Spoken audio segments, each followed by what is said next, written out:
It's a session, work session number 5, transportation, food service, and technology. Ms. Meeker, if you could call the roll. You betcha. Ms. Boucher. Here. Ms. Campbell. Here. Mr. Cotton. Here. Ms. Hastings. Here. Ms. Higgins. Here. Mr. Richards. Here. Ms. Robinson. Here. Ms. Walsh. Here. And I am here. All right. And we have, in addition to the superintendent, would you like to introduce your colleagues? I would be happy to. Thanks for joining us tonight on another night of budget. I have 2 guests with us tonight. As you know, that Mr. Dunn is away with his family and a personal matter, so he asked me to fill in for him. That's not an easy task. I'm sure you all know that. But I have 2 experts sitting next to me. They're going to laugh when I say that. But Donna Reynolds is our director for food service. I think some of you have met Donna. She's done presentations. Actually, Liz, she serves with you on a committee, right? So she shared that with me this afternoon, so that's awesome. And Dan Albert, who is overseeing all of our technology department. So both of them will walk through the sections of this agenda tonight. We should be able to get through it fairly quickly. They've done a great job at preparing their materials. I am going to ask that we go into non-public. Dan has a very brief section on cybersecurity, which is important that we do that in non-public, as it will be a request for us to use materials in the district. So it's important that we do that in non-public. We'll do that as the last item. That will be the last. So I kind of shifted it a little bit so that Dan's presentation would be last. And we would start off with the food service. I'll do transportation, and then we'll go to Dan. So if that works for everybody? Yeah, we'll start with Donna. So the drama students are in a play competition this weekend, and the superintendent has been asked to go support them and give input at their dress rehearsal tonight. So we're going to try and get her out of here to get over to the high school by 7 to support our drama students. I love that. Mm-hmm. I support that. So, just a plug in for that program. You know, if you haven't been to a school play, the high school plays and the middle schools, fabulous. The kids are awesome, and well worth a couple of hours of your time. So. And they are doing Mamma Mia this spring. Yes, they are, the musical. that's So fun. it'll be fun. Mm-hmm. I'm going to pass it over to Yeah, Donna, if great. that's okay. Go for it.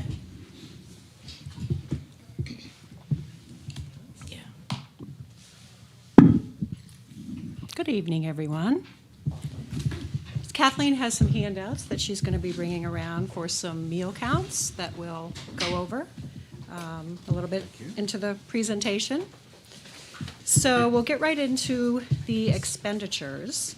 So the food service budget stays fairly flat. Some of you may be aware of that. Salaries and benefits change, obviously. Another change on here is a decrease in the supplies, books, and utilities, of which the food is included in there. And the reason for this change is we received, it's called supply chain assistance, and it's federal money that was allocated to school districts after COVID. And we've gotten 4 allocations so far, and totaling over $360,000. So one of the big rule with the use of this money is that we have to use it for non-processed or minimally processed foods. So the easiest way to do that is to, take it from our obvious ones, which are milk and produce. So that's what we've been doing. So we reduced the budget to accommodate for that. Equipment, you'll notice, is at 0, which is, not usual. And the reason for that is that we are required to do a spend down plan. So in the year 21-22, when all of the meals were free due to COVID and all of the students were back in school and our meal counts just about doubled, and we received the free meal reimbursement, so we made a lot of money that year. But we are not allowed to have funds in the food service account that are add up to more than 3 months operating expense. So therefore, we have to do a spend down plan, which we are working with the DOE on. And so, things like equipment is the main thing that we have on there. But we have some other cool things in there. We're looking at security cameras for the serving line area at Runlet. Looking at possibly a kind of a facelift remodeling of the high school serving area, things like that. Is there a problem at Runlet on the lunch line that you want to address with security cameras? Well, sometimes it gets a little, rambunctious in there at times. And there's an area right as they go through the doors in the serving line that's kind of like a blind area. So, I talked with Matt Cashman and Jay, the Runlet principal, and we thought that, that might not be a bad idea to have some cameras in there. And I checked to see if that would be an allowable, expense under our spend down plan, and it was. So we're just, in the early stages of looking at that. And I know there's security cameras in, I believe, most of the rest of that building, I think. So we just, thought it made sense and would be a good use of some of this money. I don't know if you, want to ask questions as we go along, or if you want to save them till the end, but does anybody have any questions so far on? Pretty straightforward. It's pretty straightforward, There's yeah. no It's not, food service budget isn't all that exciting. There's no additional personnel in there, right? It's just additional Correct, pay and benefits. yes, yep. Mr. Richards, did you have a? No, I was just reading ahead, but STJRS on the page you hand out is Yep. St. John's, It is, yes, and yep, we're providing meals to St. John. we are, yes, yep. Thank you. You're welcome. Okay, so we'll move on to revenue. Again, not much for changes there. There is an increase under the other revenue sources, and that is the contribution from the general fund for the meal debt, the student debt that food service is not able to carry. The general fund has to own that at the end of every school year. Which one was that? Other Other revenue sources.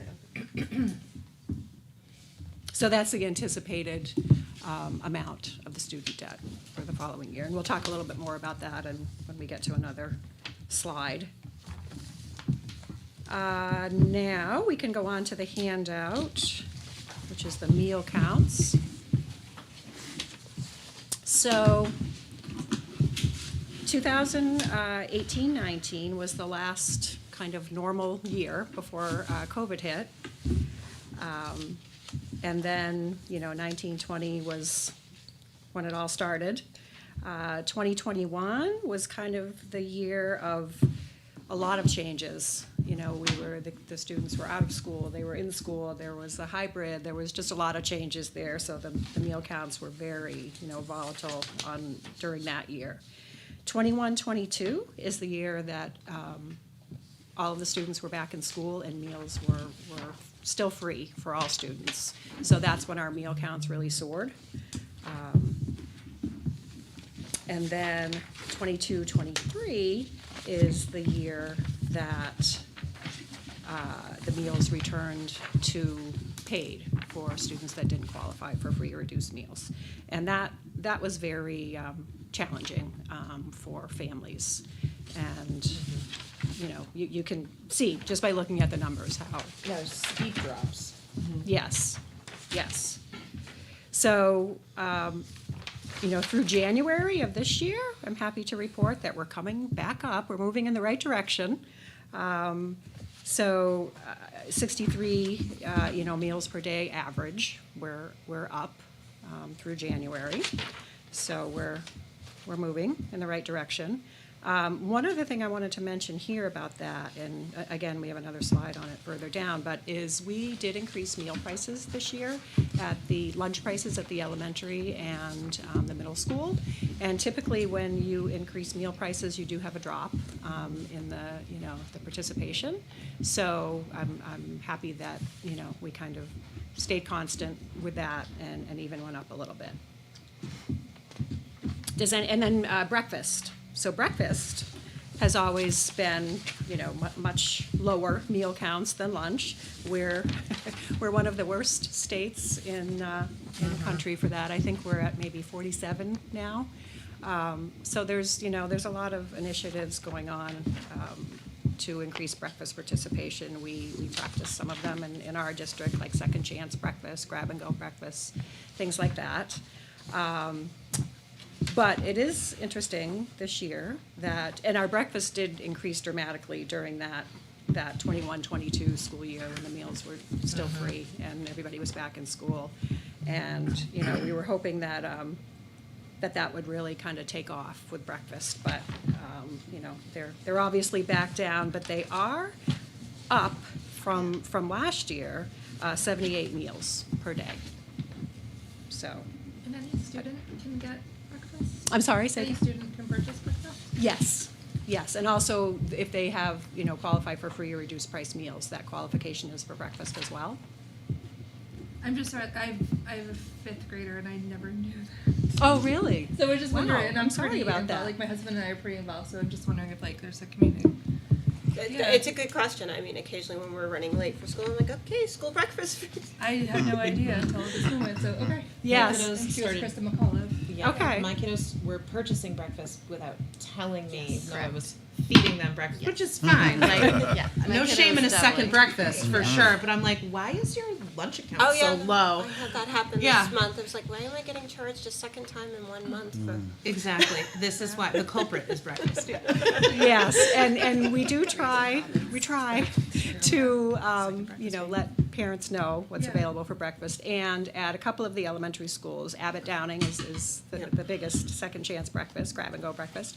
And Krista McAuliffe has it as well. Beaver Meadow does it on a smaller scale. So, we have the regular breakfast at breakfast time, and then we have, it's more like snack type items, but it has the same components as a breakfast, a little bit later on in the morning. And students can, use it as their snack or as a breakfast, that they just want to eat a little bit later. And so that's been a little bit tricky to convey that information, to parents, because there's just so much information that goes out, and we try to get that information out. But yeah, we've had a couple of calls like, my child eats breakfast at home, and they say they're eating breakfast at school later on. But I got to say, our breakfast numbers at Abbott Downing especially are much higher because of that. Why don't we offer the grab and go at all of the elementary schools? And at Runlet, I would think that's a big crowd for not eating breakfast. We've attempted that. So at Runlet, new principal this year, Yep. and we have talked about that. So we're working on a plan for that. And occasionally, students will come in, at Runlet and get something, later on. And anytime they do, we have something available for them. But it's just not a scheduled, thing at this point. At Broken Ground and Millbrook, it's more of kind of a logistical situation, and the kids just tend to come in at the regular breakfast time at those schools. So, I think those populations are just like heavily reliant on the breakfast, right. so they don't really need that second shot. It's like, nope, we eat breakfast at school. Yes. Yeah. Yep, that's exactly right. So any questions on the meal counts? Anyone? Okay, moving right along. So meal prices, I already mentioned, we went up at the elementary and the middle school for lunch this year. And we raised the high school prices. It's been several years now. This is my 9th year here, and I want to say it was probably my 2nd or 3rd year here that we raised the prices at the high school. They have not been raised at all at the elementary and middle since I've been here. So So this was the And I'm first. not sure if every board member was here for that discussion, but we had to, in order to stay compliant with our federal funding plan, to raise the Yes. breakfast and lunch prices. Yes, it's So- called the paid lunch equity tool. Yeah. And, yeah, it's a whole calculation that we have to do to see if we're, in line with our pricing, so that the free, students aren't supporting the paid meals, basically, is what it boils down to. And like I said, our meal counts really have not suffered from that this year. I'm happy to report that, because it normally does take a little bit of a hit when the prices are raised. And we're, comparatively to other districts, we've been, on the higher side of pricing.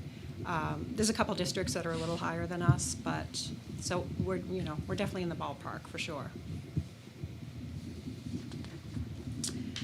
And now we get to the favorite meal debt slide.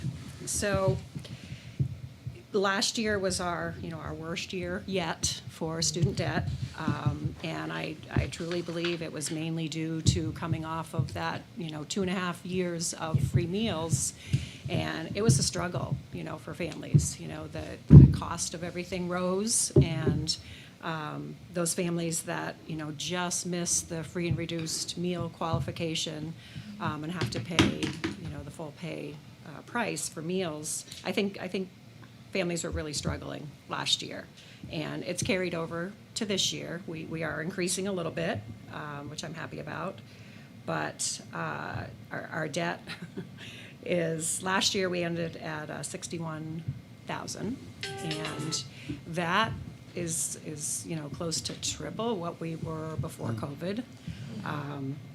And this year, we're currently at 48,000, and so we're on track to to meet or exceed that Yeah. 61,000. So, we make every effort to collect those funds. We send out automated notices weekly. We make phone calls. We get involved with school personnel, either principals or guidance counselors, if there's a concern about, families, that kind of thing. It's, and I know this is a nationwide problem. Since COVID, it's gotten a lot worse. Does anybody have any questions about that? Yeah, just real quick, because I'm an avid Downing mom who is always very confused about breakfast versus snack and lunch and all that sort of stuff. Can my kiddo show up, get breakfast, and get a grab and go, and then get lunch? And I'm just thinking about it in terms of debt. Like, if there's families that are consistently, knowingly not paying, there's an added meal in there they could possibly take advantage of, which we want them to, but. Right.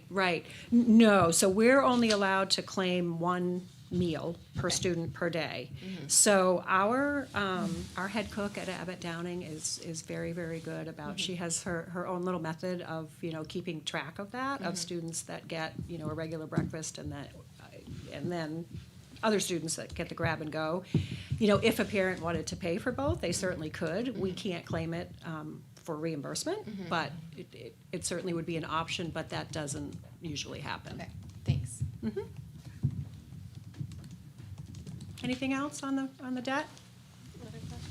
Okay.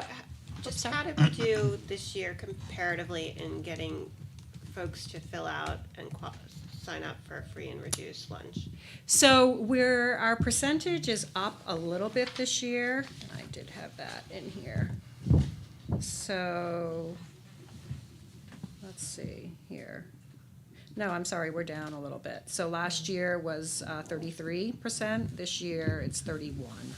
Is that fill out the form or qualify? Qualify. Qualify. Yes. So we don't track the filling out the form per se, just because it doesn't count for anything. Yeah. They have to qualify for something. But, as I'm sure you're all aware, Abbott Downing unfortunately has lost its Title I funding, and that's a shame.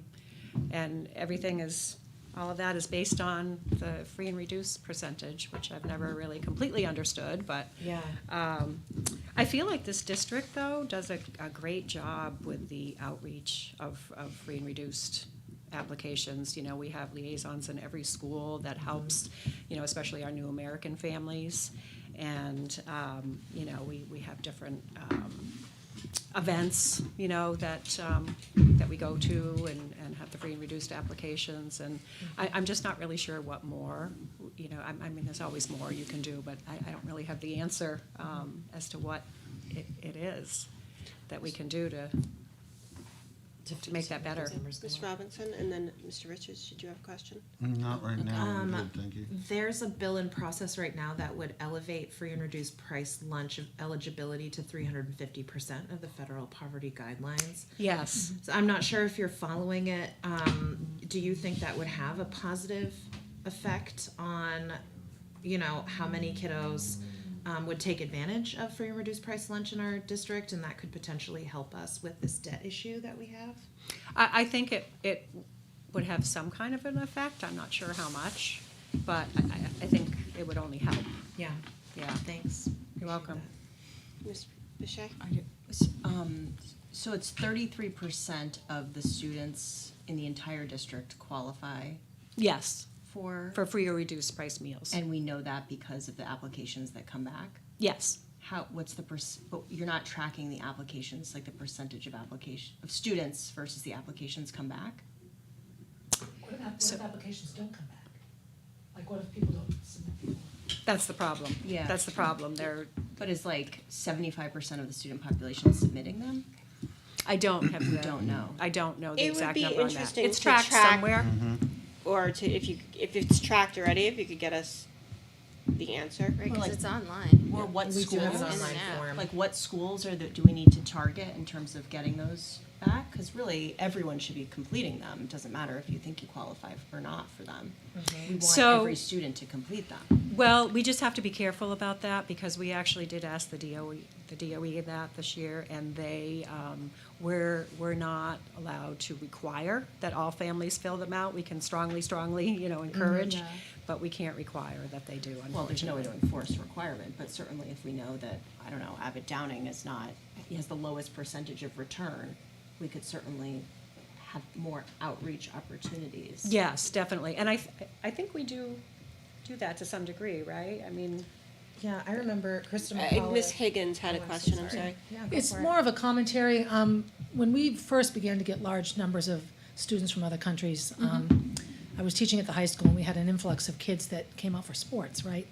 And food is a very tricky subject for families that have ever been food insecure. And by that I mean really food insecure. And lots of families don't want anyone to know that they would need that sort of help. Right. They'd sooner go hungry than ask for help feeding their families.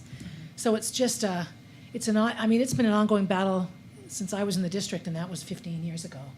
And the biggest thing, the hardest piece of all of it, and I saw this athletically with helping kids pay for equipment, is they absolutely flat out refused it sometimes, and it wasn't pride or anything like that. It was something I can't understand because I've never been inside of them. So I don't know that there's a fix to it, but it's an ongoing. I think what we do here is we take care of it so that those kids still eat. But it's one of those things that it just goes so much deeper than, Yeah. oh, I don't understand this, I don't speak the language. It's like, I speak the language and I'm not gonna let you give me food. That's real. And it's hard to, I learned so much from these athletes I coached around food insecurity and the relationship to food that I will never understand because I've never worried about where it would come from. So it's God bless you.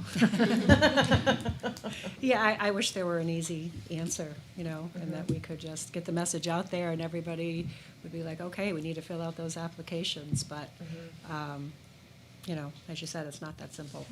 Yeah. But I do think that comes with time, like eventually we Yes. can work to normalize this Yes, but we have conversation. lots and lots of new families though. You get a family with little kids in the district, they don't, time is new for them. So, yeah, it's tricky. Yeah, I remember when my kiddos were at Krista McAuliffe, that school did an excellent job of sending out an application to every single family multiple times and saying, if we do not meet our requirements, this is going to be the result of losing Title I. And so they would list exactly which positions were paid for by Title I, So it was like the equivalent of 6 instructors, and they had record turnout on applications that year because parents were like, oh man, well, my kids benefit from that whether we qualify for Title I or not. So I think just being very transparent with families about, like, we really need you to follow through on this, because if you don't, we can lose things for kids.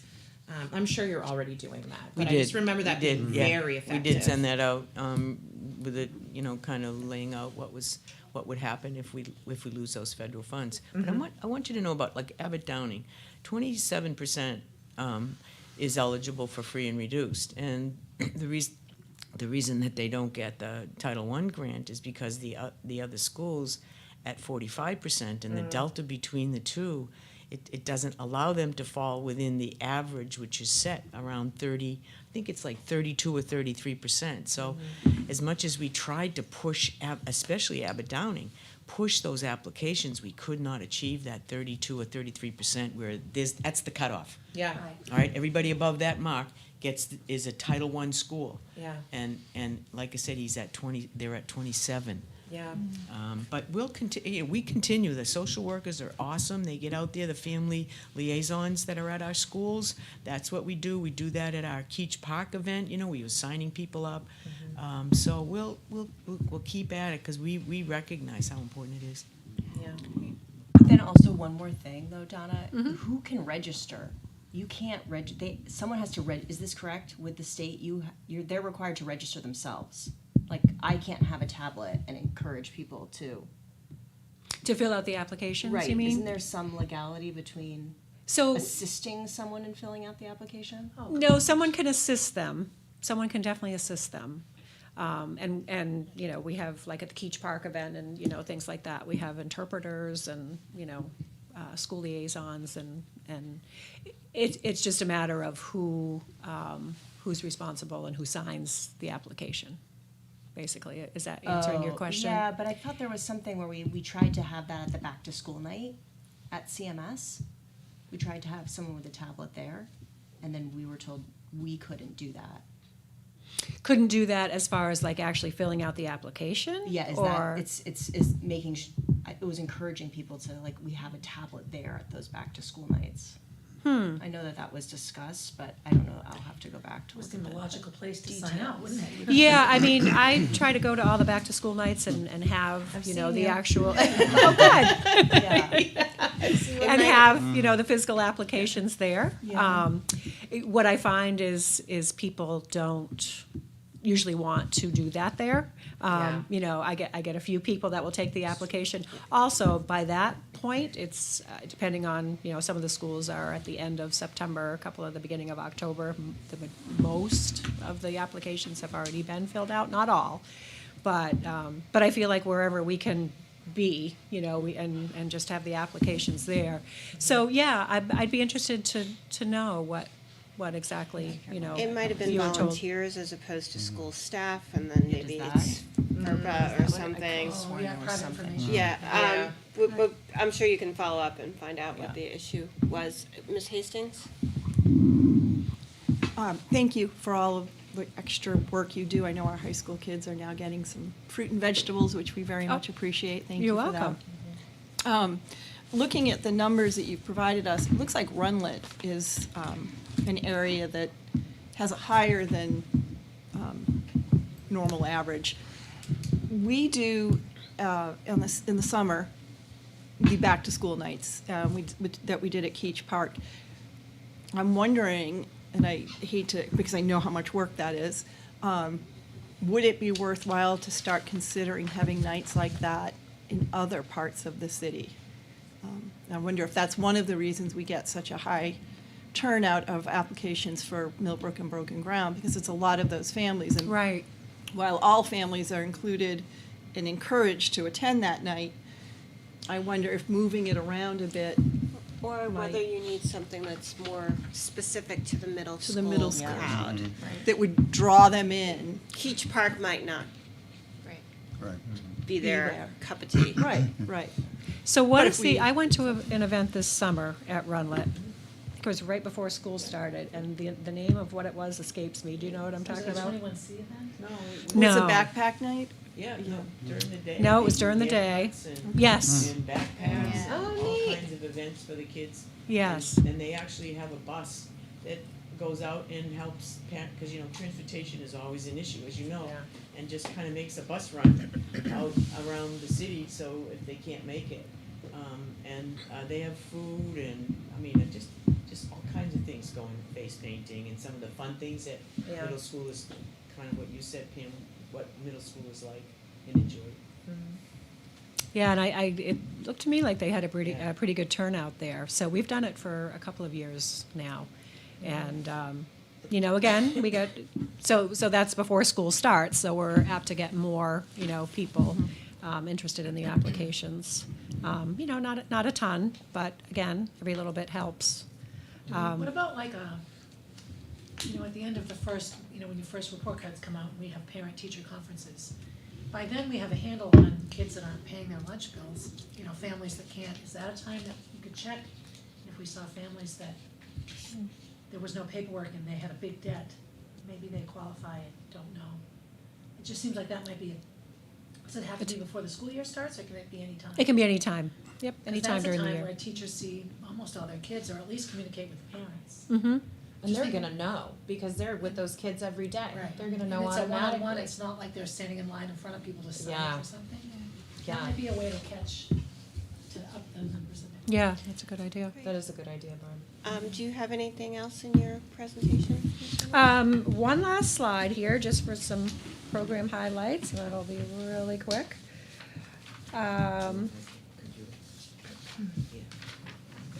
No, I know I have it, sure. Okay. So we talked a little bit about the supply chain grant, the 4 allocations that we've gotten, and we use that for produce and milk, unprocessed and minimally processed foods. So this is my favorite topic to talk about, the Healthy Meals Incentive Grant that we applied for last spring. It's a brand-new grant, national grant through Action for Healthy Kids. And we received a little over $91,000. And the theme of the grant is to make school meals healthier, but we added our own twist on that to diversify our menus, starting at the high school. We're just focusing on the high school for this grant, and we've had students ask for that and have kind of dabbled in it, but we've never really gone as far as we would like to, so this grant is going to allow us to do that. Nice. So thank you to Ellen Desmond, because I never would have been able to apply for it myself. And she encouraged me to do it. I said, oh my gosh, I don't think we can do that. And she said, yes, you can. So She's a gem in our crown, She that's is, for sure. she is. And we, part of the funding was to hire a nutrition coordinator to focus on this grant, a part-time position.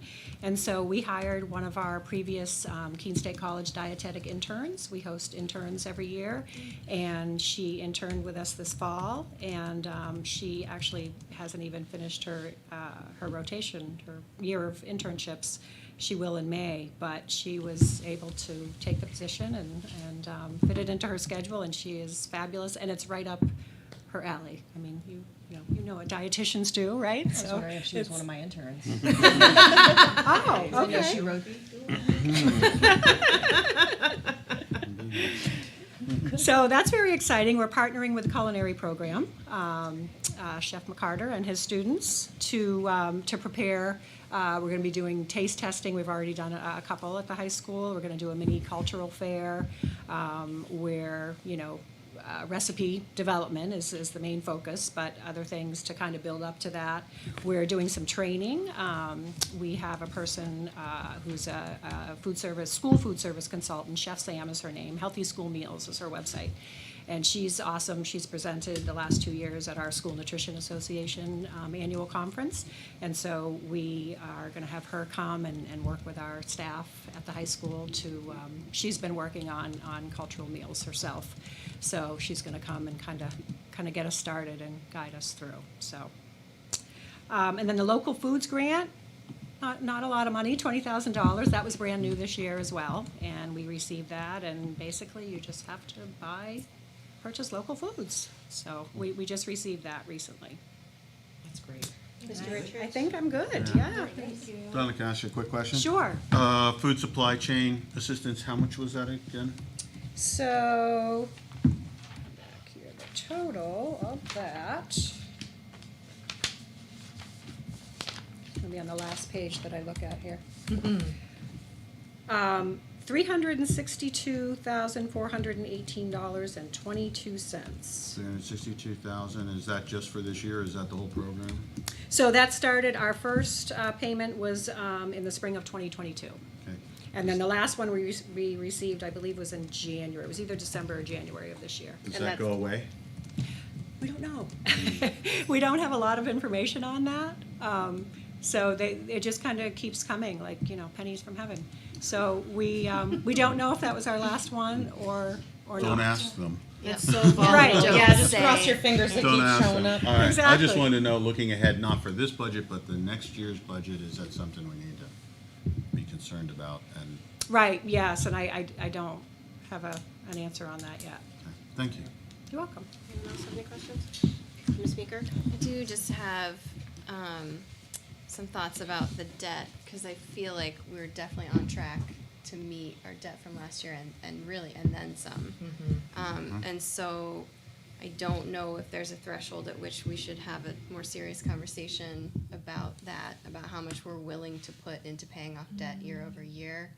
I'm curious obviously we want kids to eat, so it's a tough conversation, but have a conversation about the collections piece. If there are families that are chronically in debt, if we need to isolate that population and decide what we're gonna do about them specifically, if there are special, grants or something we can do to invest in those specific families. I don't know, it just feels like that number actually looks like it's gonna get pretty big. And then what compared- happens the following year? Right, so, You know? right, if a family can move through a year, not pay their bill, and then continue on that path, then they just become a family that doesn't pay their debt. So we have a policy on this, which goes up to allowing taking families to small claims court, I believe. I think we have been reluctant as both a board and a district to enforce that, but, it may be something the Communications and Policy Committee wants to look at and, look at whether there should be intermediate steps. Right, especially if you have recommendations for Yeah. intermediate steps, right? How do we notify them now? So there's automated notices that go out from our point of sale system. And, when they get to a certain amount, we make phone calls. At the high school and the middle school, I guess maybe, unfortunately, the students can see their balance or will ask what their balances are, more at the high school. And that's, and if we see a concern with a family that, doesn't pay, then, we might have a conversation with the principal or a guidance counselor or just to see if they think that there's, an issue there with that they may have not filled out an application, that kind of thing. Ms. Robinson? Yeah, I remember us having a conversation about when we decided that we were going to absolve that debt out of the general fund last session. I just lost track of my question. It was a really good one too. It'll get. I apologize. It's been a long day. It'll come back to me. Well, today? I'm sure we will did. have It this was today. conversation Yeah. again as we get to the Yeah. next part in the fiscal year where we have a Oh, I final remember number it on now. debt. The point of sale. That's sort of what triggered my question. Is I remember us having a fee. conversation about parents struggling, or not struggling, just finding it being a bit of a barrier to update. Like when they put in a chunk of money into the point of sale app that we're currently using, there is a fee to do so, or you can pay cash at the school. Are we, as a district, exploring other options for a point of sale that could be easier to use or has lower fees? Is that something we've been spending some time on? So I think what happened with this system that we have, they changed, like, not even at the beginning of the year. It was like toward the end of the year last year, and that caused a lot of confusion for Yeah. families when that switchover happened. As far as the fees go, the previous system that we had, the fees were a little bit lower, but that was a few years ago, so I think they're probably fairly comparable. We do have other ways to pay. Yeah. Checks are accepted. Students can bring in cash or checks, into the school. At the high school, we take debit and credit cards, right there at the point of sale. So they do have other options, besides having to pay online, but, and I agree with you, the fee is unfortunate. Yeah, but and I it's feel not like something, a lot of this debt that we're seeing is potentially not families that we're missing and are slipping through the cracks. It's just kind of like, just very general negligence. Like, oops, we went into, you're not going to refuse my kid lunch, I'll get to it later.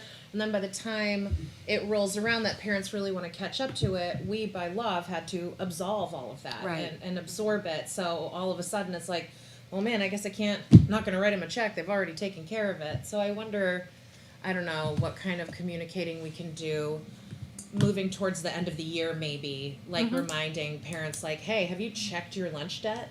Like, we would really love for that not to come out of the budget, yeah. You're doing all the things. It's approaching a teacher.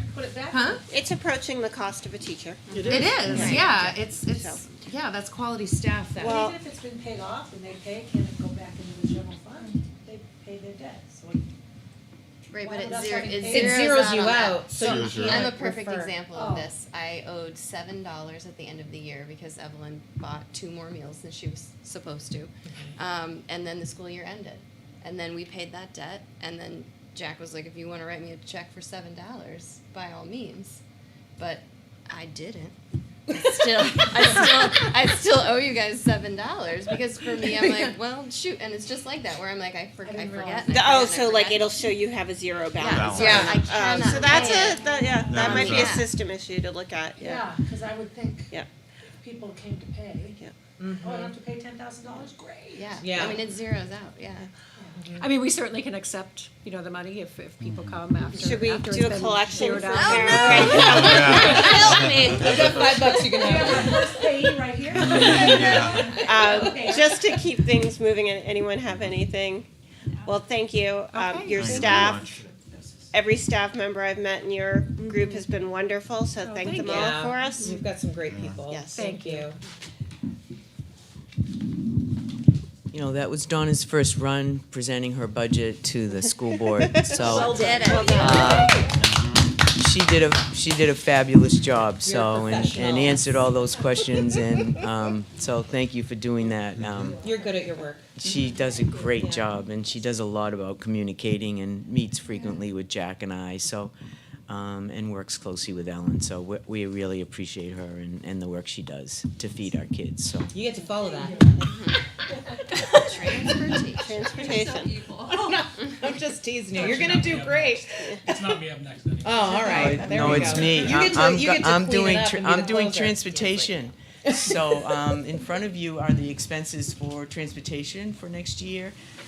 You can see the budget for the fiscal year 24-25 in columns and the changes. Obviously, you can see the salaries and benefits are the area that really showed an increase in this area.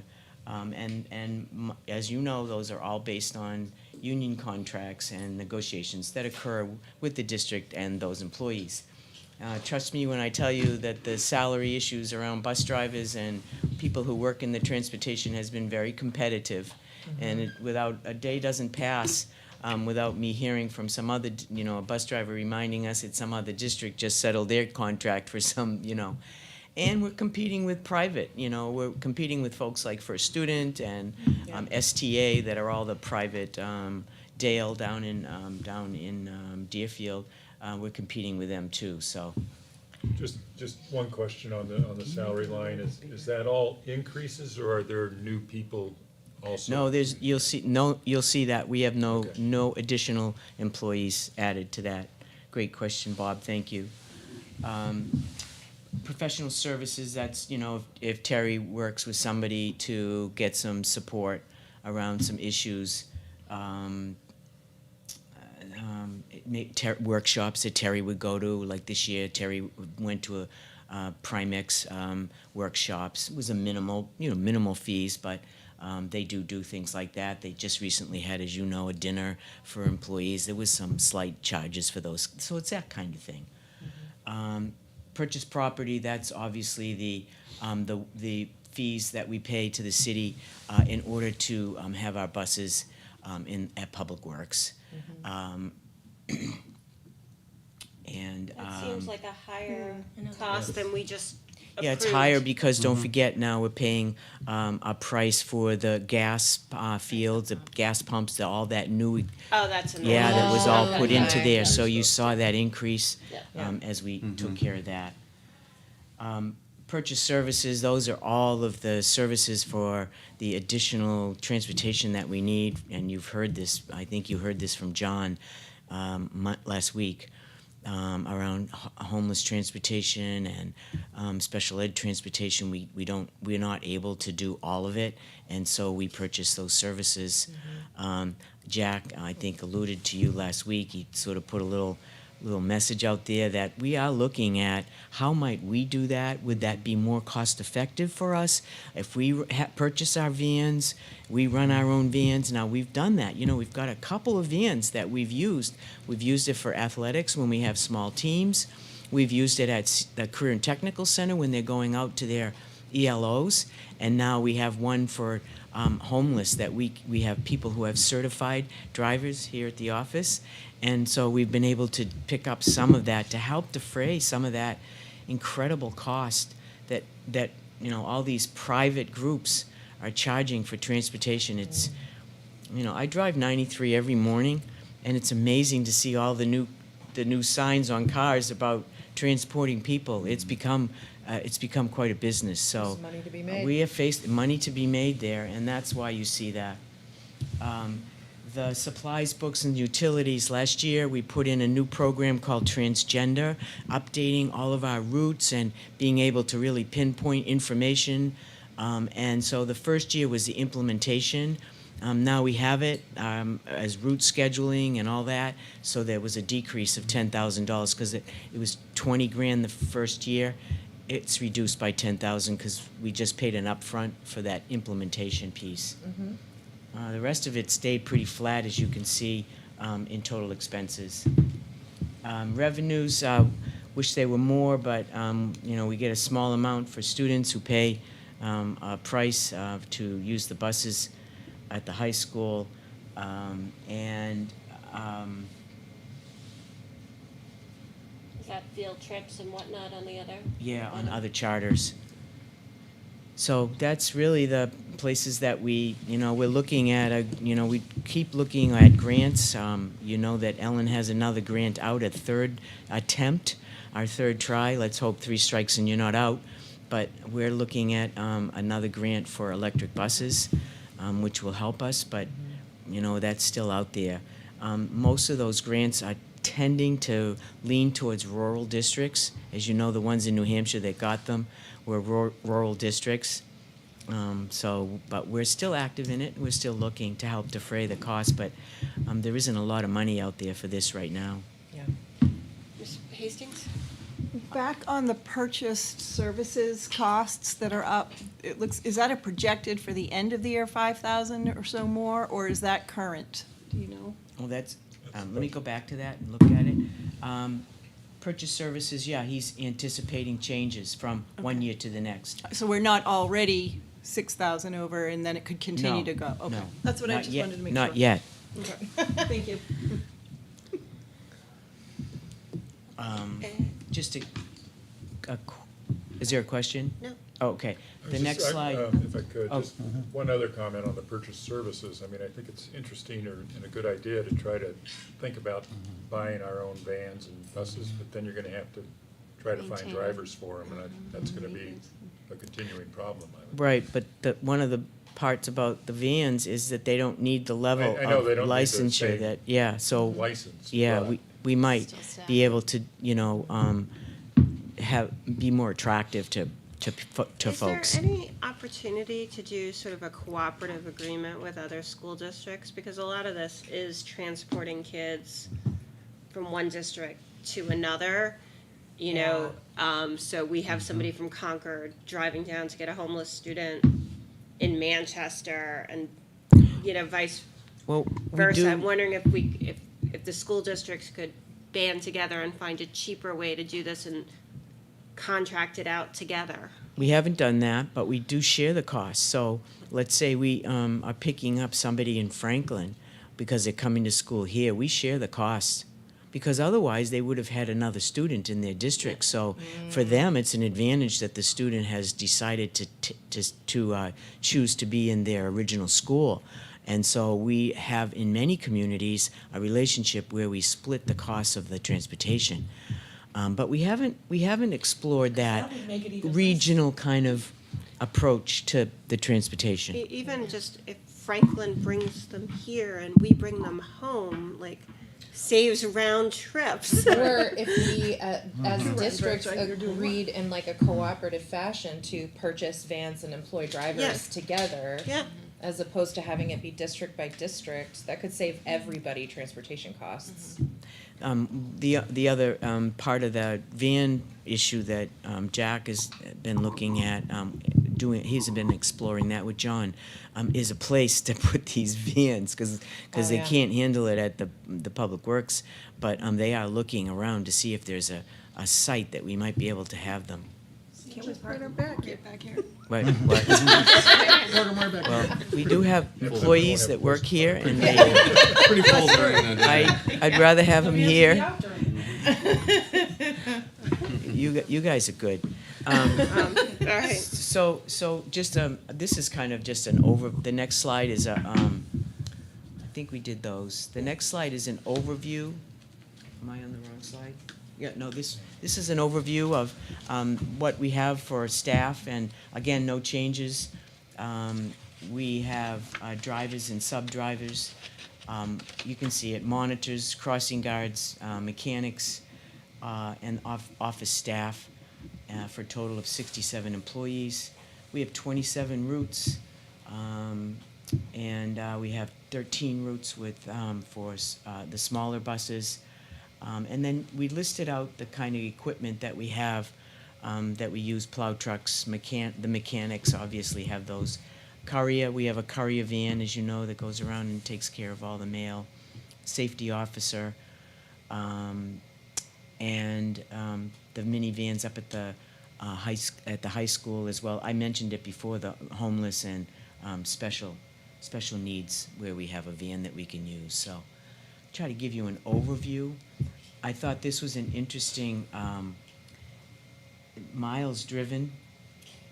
Is 36 the staff we have now, Yeah, I was gonna and say, 46 fully staffed? Yeah, So but we- that includes the sub drivers too. But So are have, we fully staffed, or we're down 10? Is that, I'm trying to read.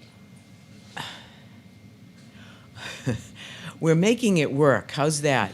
I can't answer that if he's still down. I know that he's done a great job at getting people getting them in the pipeline, so getting them trained, because it takes time to do that. You just don't walk in and you're on a bus the next day. I'll have to check that, Pam, to see how many he's down. But they've done a great job at collapsing runs so that one bus picks up part of another run so that they don't have separate runs. Do you know what I'm saying? And they've done a great job with that. But I will check to see if you he's could down get any. the Yeah, num- I will. The staff, and I guess an understanding of how long we've been at the lower staff count, and Well- if it's working, do we need to fund 10 positions that we haven't right. filled in X number of Right. years? Right. Well, we wouldn't fill them, and we But- haven't been able to. Yeah, So, but right. but we're budgeting them. Right. So Yeah, can we budget 5 instead of 10? Instead of 10. that's the question, And if and maybe lo and we behold, can't. we have a flux of great bus drivers come, then we can. In a perfect world, man. Perfect Yeah. score, I right? mean, you're right, why hold money that, Right. Well, Right. the question would be then too, are the 36 working overtime and charging Well, exactly, additional there's as a lot of opposed to the full questions staff. there, So yeah. we just need more Oh, detail. yeah. We just need more detail. I'll get you some more detail on that one. We have some Yeah, open people are like, session. No, we're good. Great money right now.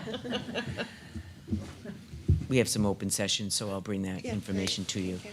On the right side of the page, you can see that that budget is up 5.87%. But I want to just alert you that most of that, if you look down below under highlights, you can see that it's mostly wrapped up in salaries and benefits. The decrease in the software, which I mentioned earlier. And, you know, there's gonna be some increases in the rent for the you know, where the buses are, and obviously oil and all the mechanical stuff and the, you know, to keep upkeep on the Everything's up. buses. So there was some increase in that, but most of it is in salaries and benefits. Can I go on to the Yes, next? please. The next page will just show you the buses that we have. Let me get to that on my screen. We've all seen this slide. Yeah, pretty you've seen this recently. slide a lot, but we wanted to put it in just so you saw the fleet and where we are in terms of replacing them. And as you know, you have a bond for 10 buses to 1.5 million in your bond to address those old buses and get new buses online. Quick question about that. Is the intention, once we get the new buses, to sell the old buses? Yeah, they do. They work with Cressy and they other companies that will take them and, you know, get a price for them. Yeah. I mean, there's some value to them, Yeah. depending on the mileage that's on them. For all those people who are converting buses into Right, their into their little mini homes. mini homes, their Yeah. road homes. Yeah. I hope there's a large market. See, appears to be on TikTok. I don't know. Yeah, Not in the real right. world. So, other than the questions around the numbers of drivers, I will get that information for you. And the regional approach to perhaps this issue of the transportation for homeless and special education. I mean, some of the kids are driving, you know, an hour away, so it's really pricey. I was Yeah. thinking the same thing that Pam was thinking. I mean, I've seen the newspaper articles, I've heard it on the radio. You know, a lot of school budgets are totally out of whack specifically because of these transportation costs. I think people would be very willing to have a conversation, especially if kids are journeying to the same locations. Right. Yeah. But it's a matter of like collecting that data and getting people to the table. I understand that's not an easy thing. I'm not sure when you decided to go and do your own buses and when that happened. I don't have that history in front of me, but it was a very wise decision because you're able to control your costs. Yeah. That was a And, contentious issue. Were you Was on the it? board yet when we went through that? well, if Somebody it was, wanted to make, privatize it. We were all like, no, because you have no control over who's driving, where the buses come from. Oh, we got a better deal there, so we're not gonna work with you anymore. well, It's, I've worked in the private area when I've done in other districts, and trust me, I can call Terry, and I have a particular Yes. situation about a It's family fixed. that really Yes. needs some special transportation for whatever reasons, and the reasons, as you know, are as long and was a sad in big some fight, cases, and wasn't he's on it. He's on it. I have that kind of, but in addition to that, I mean, we have people fixing buses that would have cost us a lot more money, you know, just those kinds of things. Yeah. Yeah, I'm glad we have our own I fleet. think it was, Total control. whenever you made that decision, it was a wise one and it helped to control costs. Because even though you see a 5% increase, I saw other districts that had much larger increases. Questions for me? No. Okay. Thank you. No, thank you. So Dean's gonna take it away with, he's gonna cover technology. Okay.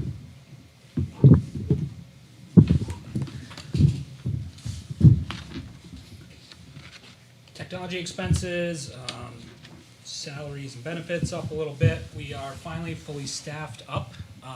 We just hired, we're finally able to hire a district technology coordinator, which is a new position we've created here that is going to focus a lot on working with teachers and the digital learning specialists specifically to get a little more teamwork going between the curriculum staff and the IT department, increase some communication there. That's kind of something we identified as something we need to ramp up a little bit. So we're excited about that new position. I'm sorry to Sure. interrupt. Is that new position in the change or it's in this year's budget? It's in this year's budget. Okay. And we did not fill the director of technology position. Is that position in this budget or no? That position is not in this budget. We've done a bit of shifting of responsibilities around. I think even when Pam was here, she had kind of advocated that the traditional IT director position was kind of something of the past.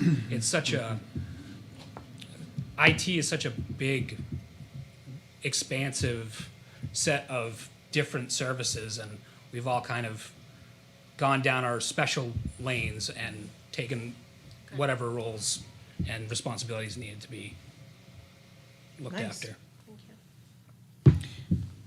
So we didn't fill that position, and so Dan takes on a whole section of the work, and the young man behind me, Brendan, they share that workload. The position that we brought in this year actually used some of the money from the position of director, so that it didn't cost as much, but we had some savings there. But that's how we did it without impacting the budget. Cool. Thank you. Yeah, thanks, guys. You want to come up and sit with us? You look thrilled about it. More than anything. I'm not gonna lie, the chairs look a little more comfortable. They are. They are. Depends on what's going on in the room. This isn't the hot seat, right? No, you're good, you're good. That's over on the side. Yep, so we had no changes in professional services or purchase property. Purchase services, this is our cell phone line. I'm sure you all noticed a huge change in the supplies, books, and utilities. This is mostly our software budget. And basically this has been growing and growing for a long time. And anytime any new piece of software comes in, it's IT's issue, it goes into IT's budget, and this year we decided to break that up into, if it's a school-specific software, it goes into the school's budget. If it's a department-specific software, it goes in their budget. So we've decided to split that up and make the software a little more accountable and make a little more sense as far as the budget goes. Although I think we did ask Jack at one of our earlier sessions when we saw that we would like to see all those numbers put back together so we understand what's happening. Yep. with software costs in So general. there is a comprehensive software spreadsheet.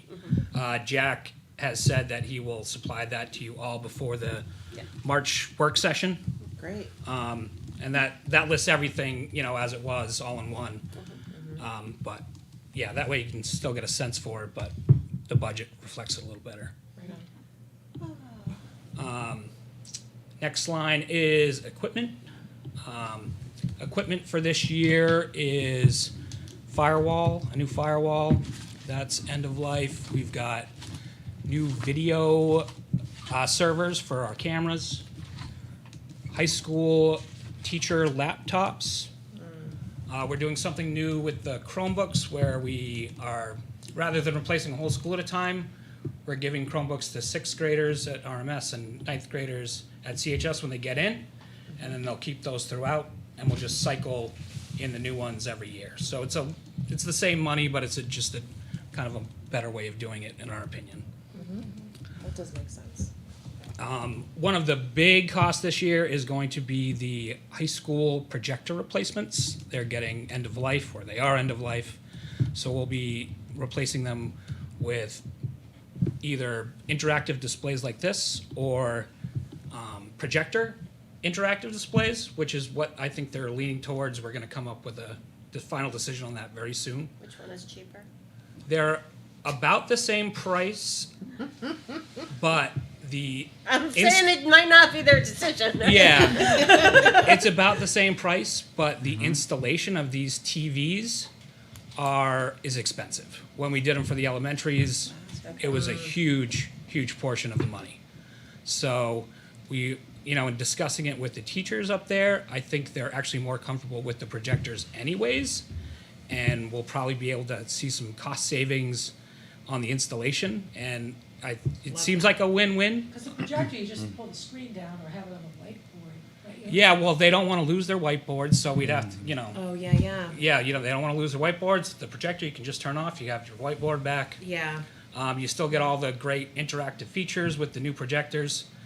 They're lasers instead of the traditional bulbs. So the maintenance that we used to have to do with those is gone. They've got a huge solid state lasers. They're much longer life. So So what's The the, people using them prefer one or the other, we should go with what they want. yeah, and the consensus, as far as I can tell from talking to facilitators over there and the digital learning specialist, I think they want the projectors. so what's budgeted in here? Is it the higher cost one or the projectors? It is $600,000 budgeted for the replacement. Okay. We actually exceeded that for, I believe, the interactive displays, and this is kind of a fairly similar number. We'll have a better idea when we get some quotes in on the installation costs for those. And this is the whole high school at once? Yes. And does it have to be the whole high school at once? Can it be, it's a lot of money. in a Yes, absolutely. Budget that is tight. So, So can we do half the high school? to speak to that point, what Jack has proposed is using the Technology Innovation Trust Fund to pay for this. So you'll kind of see, this is kind of the updated budget that reflects pulling $900,000 out of that trust fund to pay for this specific upgrade, to actually bringing our budget down 6% for this equipment line over the year once we remove that Okay. trust fund Do you know injection. if that's in the budget that we've already seen already? I have to. So what's the lifetime I of feel these like, items? yes, I Yeah. feel like he mentioned this. Should Yeah, be. I think you do. I mean, I think the current ones have been there 7 years. I would expect probably at least the same. I mean, it's hard to say with technology what's going to happen, but Yeah. these should be longer life. I mean, if, you know, Should be. should be. It's hard to say. We don't have any of them yet. It's hard telling, not knowing. Right. This is already in the budget. Yeah. Okay. Can I ask just Yes. a clarification question about salaries? So in fiscal year 24 at 660, that was budgeted to include an IT director. But then fiscal year 25, that position is no longer part of our budget, but the budget is still increasing. Is there a position, like, is that just reflective of raises, contracted raises, or is there something there additionally? Didn't you use the salary from the no longer position to? Did you add two Some- people on that head some of count? it. Or? Yes, we have, I can't remember, we have 7 staff now. I'm not sure on the funding source from our third IT specialist, kind of the previous desktop support role. I don't know if that was in the 24 budget or not. It might have been ESSER funded before that, so, Oh, yeah. It wasn't ESSER. Yeah, it was ESSER conversion. So- yeah, I know it was ESSER, I'm not sure when So it this swapped over. budget is, if we could get those answers at one of the open sessions about positions funded, general funds, and last year versus this year, that would be great. Yeah, head count. Yeah. Good question.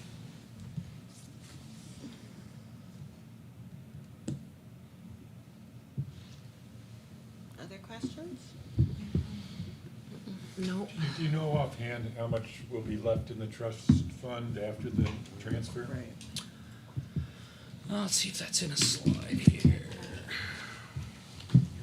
I don't know. I don't remember.